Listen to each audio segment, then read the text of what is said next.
The next candidate is Dave Dovenmeyer. Dave lives in Thornville, Ohio. Dave has a BA in Education from Otterbein College, and a Master's in Educational Supervision from Ashland University. Dave spent 25 years as a high school special education teacher and football coach.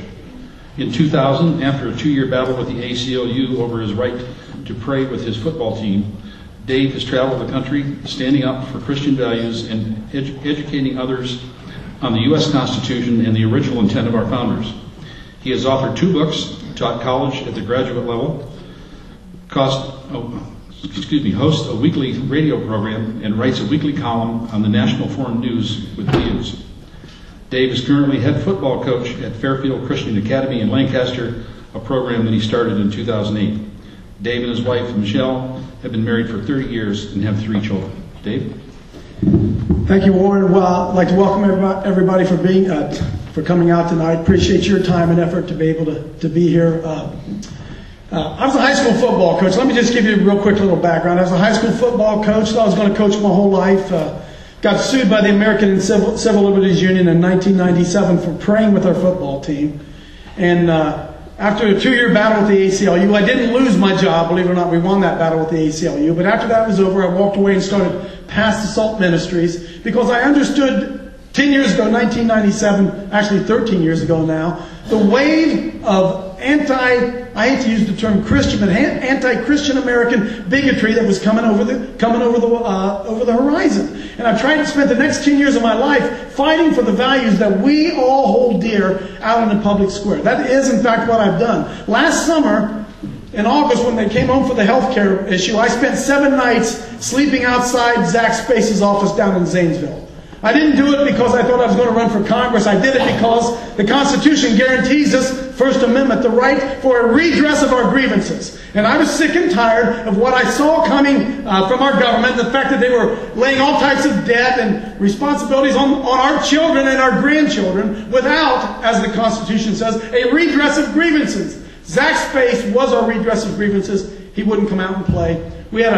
I slept out there 7 nights. We had a town hall meeting, an empty space town hall meeting, and there in Zanesville without Zach. And I went home and continued coaching. I don't teach at Fairfield Christian Academy. I do coach football.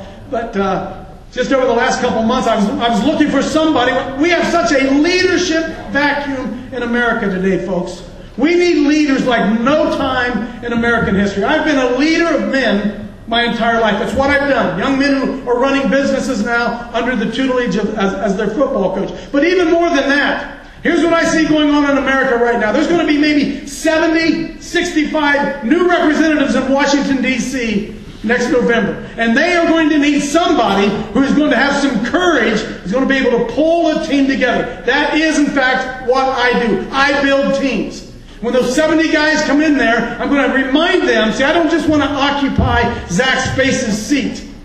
I want to be a leader. I want to grab those 70 guys and remind them how they got elected and say, come on, boys, let's go up the hill and let's take our government back for the people of America. Government of the people, by the people, and for the people is about to perish from the earth. And I'm going to tell you, mainstream Republicanism, mainstream whatever, is not going to cut it. We are in a very fight for the survival of this nation. And I promise you that if I go to Washington, D.C., you allow me to go there, we will turn over some tables and we will fight with every ounce of our body to return the government to the people of the 18th Congressional District. Thank you.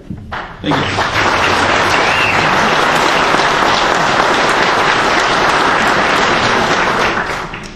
Our next candidate is Ron Hood. Ron lives in Asheville, Ohio.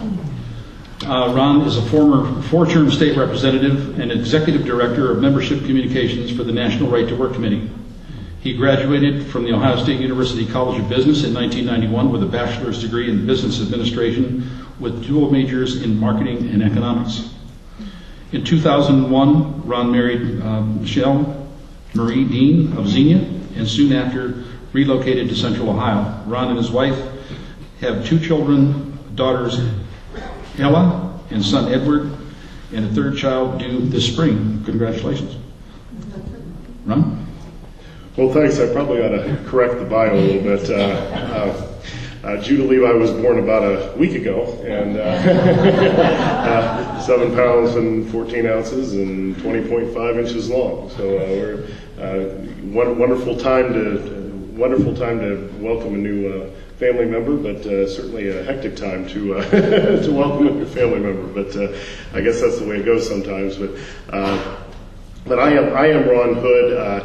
I served in the state legislature for 4 terms, 8 years, and I never had the opportunity to serve in the state legislature in the minority or with a Democratic governor. My entire time in the legislature was a Republican governor, Republican House, Republican Senate. The Democrats didn't get anything they wanted, and they were pretty much weren't they were entirely irrelevant in the legislative process.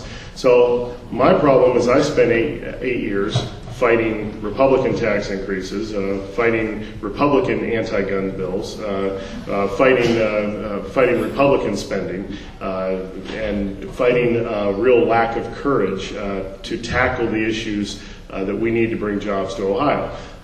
When it comes to trying to attract jobs, the basic mantra was corporate welfare, because we don't want to have to tackle the tax and regulatory problems that this state has, and why we're the second worst state in the nation to do business in. I had to fight the trigger lock bill. I had to fight several other battles. I carried a bill to outlaw homosexual adoptions. The studies show that is a terrible environment for a child to be raised in. So I did a bill to do that, and I was rebuffed by the Republican leadership. I carried an amendment on the floor of the House to outlaw the abortion drug RU-486. Once again, rebuffed by Republican leadership. Basically, any attempts to do anything conservative was rebuffed by Republican leadership. Now, a whole lot better than the problem we have in Washington with Barack Obama, Nancy Pelosi, etc. No question about it. It's a much worse environment. However, you need a fighter in Washington, someone who's going to go to Washington, attack the situation. I'll do it whether it's the Republicans in charge or Democrats in charge. We need conservative values in Washington. We need to move the nation away from socialism and towards our heritage of free markets, capitalism, and liberty. And that's what I intend to do as your congressman. Thank you.